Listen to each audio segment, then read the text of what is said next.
did you do? I milked the goat with the machine. You want to watch me? What's going on? So we just got into milking our goat. She's doing great.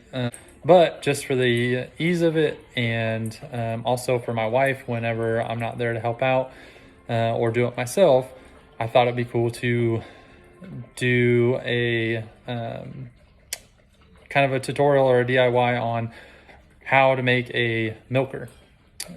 We looked online a little bit and saw that there's some decent other reviews out there. So this wasn't all proprietary out of my own thing. This was something that I had saw on there, but I wanted to give it a shot on my own and see what I could do with it, and kind of what went into actually building this thing. Really simple, not hard at all, and it was super affordable.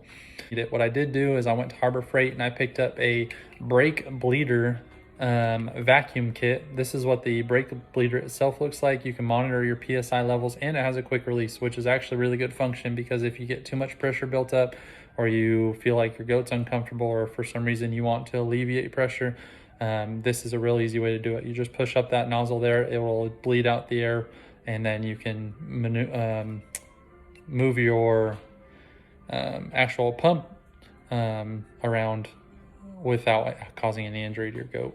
So just some easy plastic lines. And in this bleeder kit, it already came with a couple lines. They're not food grade, so I would recommend go ahead and picking up some extra ones that is food grade, and a syringe. Some people use 20 cc's.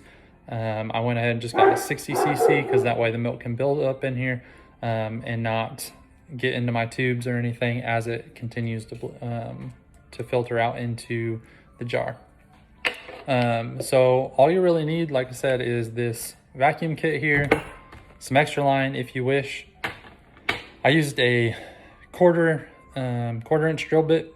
You get the part that's designed for metal. It's got a piercing tip, because you will just make two little quick holes in the top of a mason or ball jar. And that's quite honestly it. It was really simple. So here we got it set up. There's the ball jar there with the two holes in it, like I was telling y'all about, and the pipes that are going into them. What I went ahead and did is I took my quarter inch bit there. I went ahead and made two holes in the top, drilled those out nicely.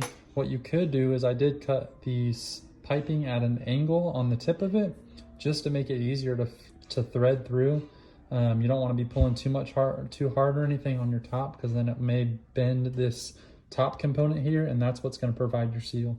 So what I did was I cut it at an angle so I can feed it through that hole easier. Once I got it fed down into the actual bar jar, as you can see below, I went ahead and just took some scissors and cut those flat. From the pipe there, you want one line to go up and follow through to your brake bleeding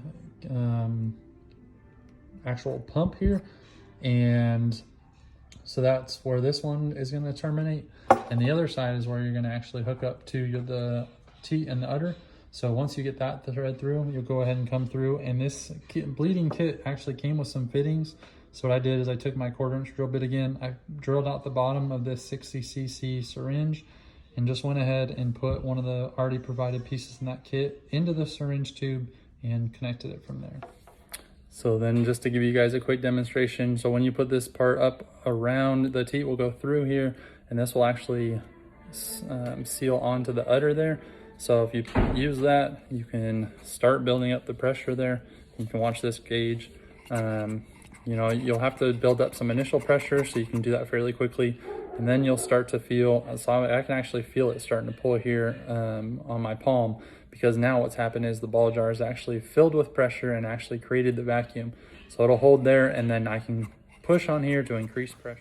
Ryan's milk machine actually really works. Just watch the PSI. I don't want it to go over like 10. You kind of move your udder around.